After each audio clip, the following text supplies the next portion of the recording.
5 haków na ADHD plus mały bonusik od społeczności. Cześć, jestem Wojciech i na co dzień pracuję z kobietami, które mają ADHD i zmagają się ze swoją relacją z jedzeniem. I dzisiaj zdradzę Ci trochę sekretów, haków na to, jak radzić sobie z ADHD, które mam nadzieję, że sprawią, że będzie Ci się łatwiej funkcjonowało, łatwiej pracowało i żyło. Więc zaczynamy. Pierwszy tip to odkładanie pomysłów na półeczce. Czy mentalnej, czy gdzieś tam faktycznie zapisywanie sobie tych pomysłów różnych na później, po to, żeby po pierwsze pamiętać o nich, a to jest jedna rzecz, ale druga tak naprawdę, żeby nie zawsze podejmować działanie od razu, jak ten impuls się pojawi. Tylko żeby istniała pewna przestrzeń nad tym, czy faktycznie Ty chcesz to coś wdrożyć, zacząć to robić, czy to jest tylko gdzieś tam ta chwilowa dopaminka, która się pojawiła i jest atrakcyjna w tym momencie, ale następnego dnia już w sumie nie będzie.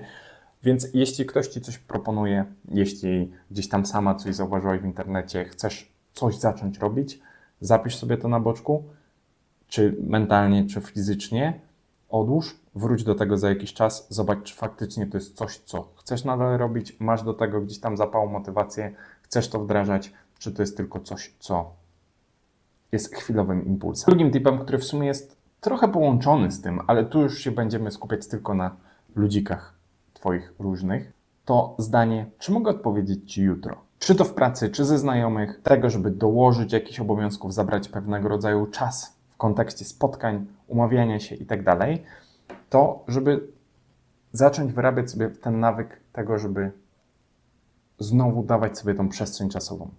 Bo bardzo często na początku będziemy się po prostu zgadzać. Zgadzać na wszystko z kilku powodów. Bardzo często też osoby z ADHD są people pleaserami, więc gdzieś tam nie chcą nikogo urazić i tak dalej. To jest jeden element. Drugim elementem jest po prostu to, że też jest ta chwilowa dopamina, time blindness, czyli nie widzimy tego, czy to nam się z czymś nałoży, czy faktycznie będziemy mieli na to czas, przestrzeń i tak dalej, więc się po prostu zgadzamy, bo myślimy, że faktycznie mamy na to czas. Później się okazuje inaczej. Więc ten moment pozwala nam też trochę dać sobie przestrzeń na to, czy faktycznie mamy na to czas, na to możliwości, czy może jednak nie. Trzecim tipem to jest grywalizacja. Taka grywalizacja pewnego rodzaju z samą sobą.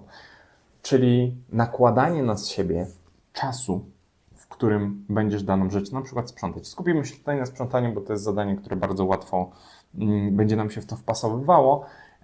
Oczywiście możesz tu wrzucać inne rzeczy, inne zadania. Czyli na przykład to, że rzucasz sobie wyzwanie, czy dasz radę w 20 minut posprzątać całą kuchnię.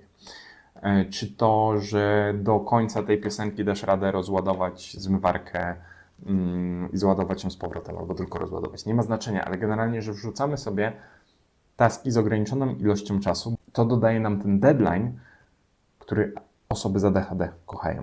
Bo jeśli jest deadline, to się spinamy, robimy rzeczy, bo jest z tego dopaminka. I to faktycznie dobrze działa w kontekście wykonywania różnych czynności, które mogą być nudne, mało dopaminowe, do których nie jesteśmy w stanie się zebrać. To jest jedna rzecz, a druga rzecz też nakłada na nas konkretną ilość czasu, ile spędzimy przy tej czynności, czyli zmienia nam się obraz z tego, że muszę posprzątać kuchnię i nie wiem, ile to zajmie, albo zajmie mi to pół dnia, bo tak mi zawsze zajmuje, do momentu, gdzie to ma zająć mi tylko 30 minut, więc zrobię te najważniejsze rzeczy, czy po prostu zrobię wszystko, nie ma znaczenia, ale zajmie mi to 30 minut, a później zajmę się czymś innym. Więc ten próg wejścia też jest zupełnie inny, zupełnie mniejszy tak naprawdę, więc to też jest dodatkowy benefit takiego podejścia. Czwartym tipem to jest odłóż, a nie połóż. I jasne, nie będziemy robić tego cały czas, bez przerwy, za każdym razem, bo to nie jest możliwe. Ale w miarę możliwości mieć taką mantrę w głowie, czy gdzieś tam powtarzać sobie to, żeby starać się odkładać rzeczy na miejsce, w odpowiednie miejsce, a nie kłaść je tu, gdzie stoimy, jeśli chodzi o, nie wiem, wejście do domu po pracy, czy ciuchy brudne, które zrzucamy i tak dalej.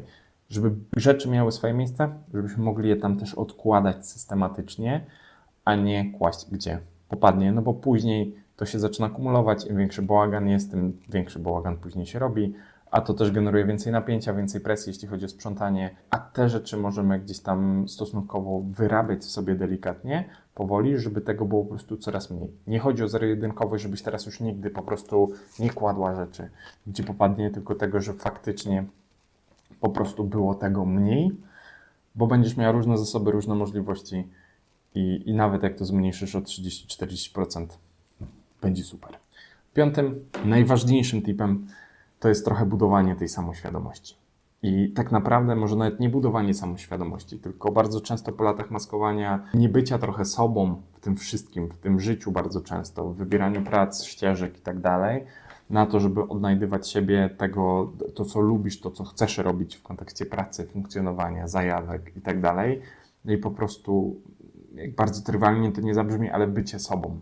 Odnajdywanie siebie w tej codzienności i budowanie tego kontaktu z samym sobą, bo to bardzo dużo zmienia. I bonusowe tipy od Was, to co zostałem na Instagramie. 3 myślę, że były takie bardzo ciekawe. I teraz tak, pierwsza rzecz, to zapisywanie wszystkiego.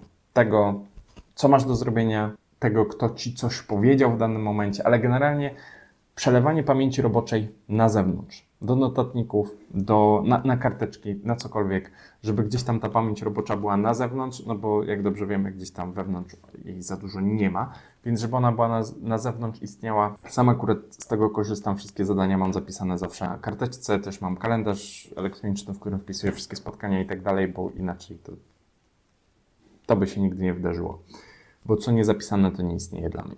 Drugim takim tipem była muzyka.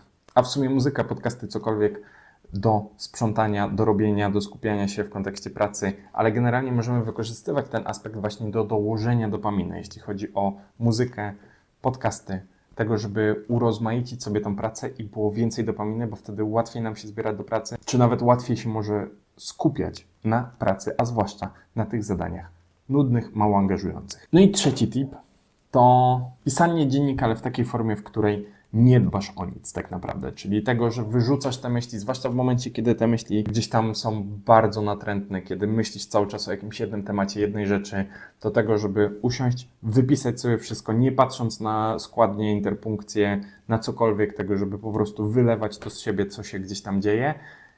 Nie po to, żeby było ładnie, bo właśnie nie chodzi o to, żeby było ładnie, żeby nie blokować się na tym, tylko to, żeby po prostu wyrzucić to z siebie. Wylać to z siebie, bez większego zastanowienia. A jakie jeszcze Ty masz od siebie tipy dla innych, dla tych, którzy to oglądają? Podziel się koniecznie w komentarzu swoim największym tipem, który zmienił Twoje życie. Dzięki, cześć.